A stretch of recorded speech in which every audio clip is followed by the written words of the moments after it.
So if you're like me, you're actually using Facebook's automatic placement when it comes to delivering your ad creatives. Now, that might end up causing some weird croppings, and your ads might not look exactly the same way you want them to look to your audience. So if you care about performance and therefore let Facebook do its thing, but you want to keep control over your branding and have your ads actually look sharp across all placements, then what format should you be using in your ads, and how should you be cropping your ad creatives? Well, in this video, I want to show you exactly how I'm structuring my Facebook ad creatives to make sure they look good across all placements. Now, if you're new to the channel, you know who I am. My name is Justin Lalonde, and I'm the founder at bitadvertising.com, where on the one hand, we help businesses implement a scalable ad engine, and on the other, we help e-com and info businesses scale to multi-seven figures with paid ads. And the last year, we spent and advised on over $15 million in ad spend. And that said, let's get straight into today's video. So I first want to give you a little bit of context. Over the last 2 or so years, I've started using automatic placements with all of my Facebook ads, which means I very rarely, if ever, limit my placements to a specific platform, or perhaps like, let's say, just stories instead of feed, so on and so forth. The only time that I would want to do that is if I want to limit my action to be, as an example, if I work with an info product business or a coach and we're going to run an Instagram DM funnel, then of course, like, I'm going to run ads only on Instagram. But for an e-commerce business, local businesses, so on and so forth, I'm always going to keep this to automatic placement. I want to make sure that I give Facebook enough chance to show my ads where it thinks we're going to make the most amount of money, right? Or make the most amount of conversions. And so that said, this is part of my push to incentivize people to say, hey, we go broad with targeting. We let Facebook figure out the placements. We keep our campaigns in our ad account as simple as possible. And so there is somewhat of a negative consequence for a lot of people that ends up happening is they don't edit their ads in a format that makes sense for all placements. So let me give you an example of that. Here's an ad creative. Okay, this is a static ad. Now, the static ad is edited in a 1x1 format. Now, the thing is, if that shows up on a feed format, then it's fine. It's going to look good.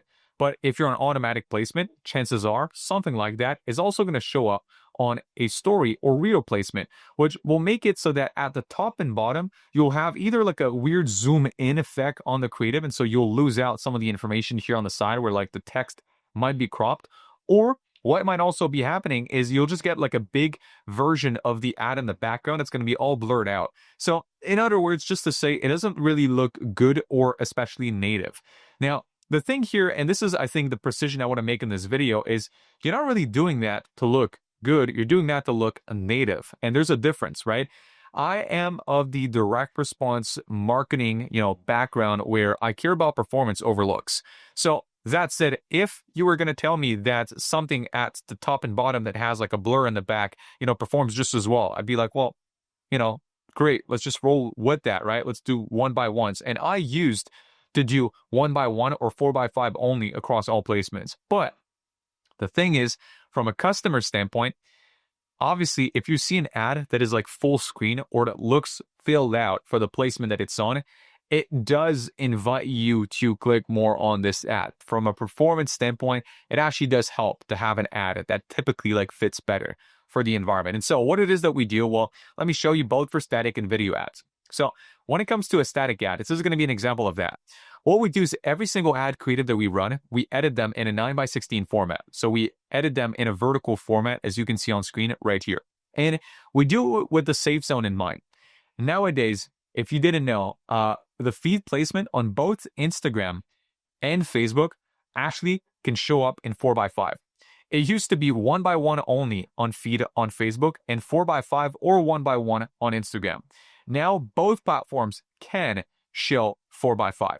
So what we do is we have a safe zone. And so I'm going to act as if I'm taking a screenshot right now, just so I can draw on the screen for you. But if I draw a line right here, this is pretty much what would get seen if this ad is on a feed, right? So if this ad shows up on a feed, it looks good. Why? Because all of our important information is actually cropped in a safe zone that is either going to be a safe zone in a 1x1 or a 4x5 format.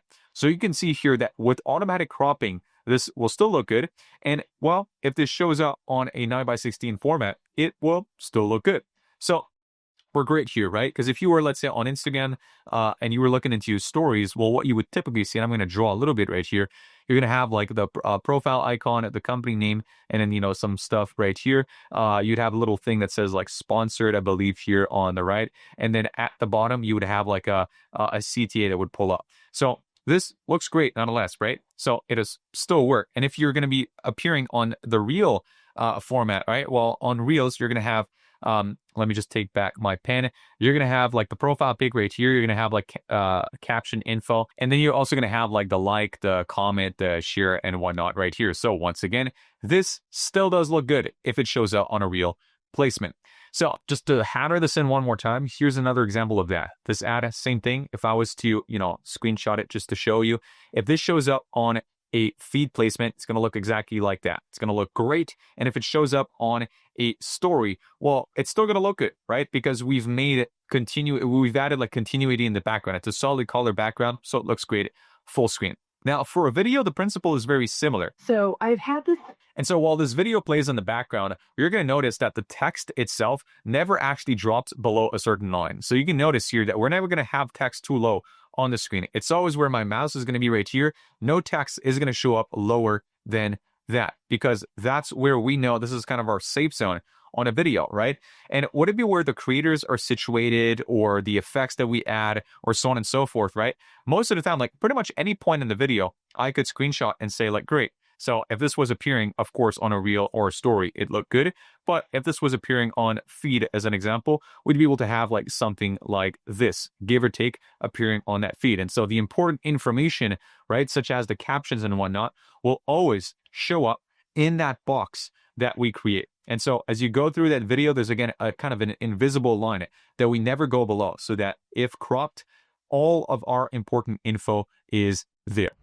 And so to make a long story short, what I invite you to do is to edit everything in a 9:16 vertical format so that it will work well and look good on reels and stories, and that you make it and you edit it in a way that if cropped to a 4:5 or 1:1, the core information such as subtitles, product pictures and whatnot, they fit in that box. So that being said, when uploading this ad, even with automatic cropping, it will still look great and work across all formats and placements. And by doing that, you'll typically get a lower cost per action with your ads because you're across every placement possible to make money. And second of all, you're also doing it in a way that is native to the platform across all placements, which will push the customers to take action, with these creatives. So if you made it all the way through and you want to work with a paid ads partner on Meta, Google, or TikTok, click the first link in the description down below to book in a call with myself and the team at paidadvertising.com. Now, if you want to work one-on-one with me and have me review your ads, offer, funnels, name it, then check out a second link down below to join our one-on-one ad engine consulting program. And on that note, I'm going to wish you an amazing day. Check out other videos on the channel for some more useful marketing tips, and I'll see you in the next one. Peace.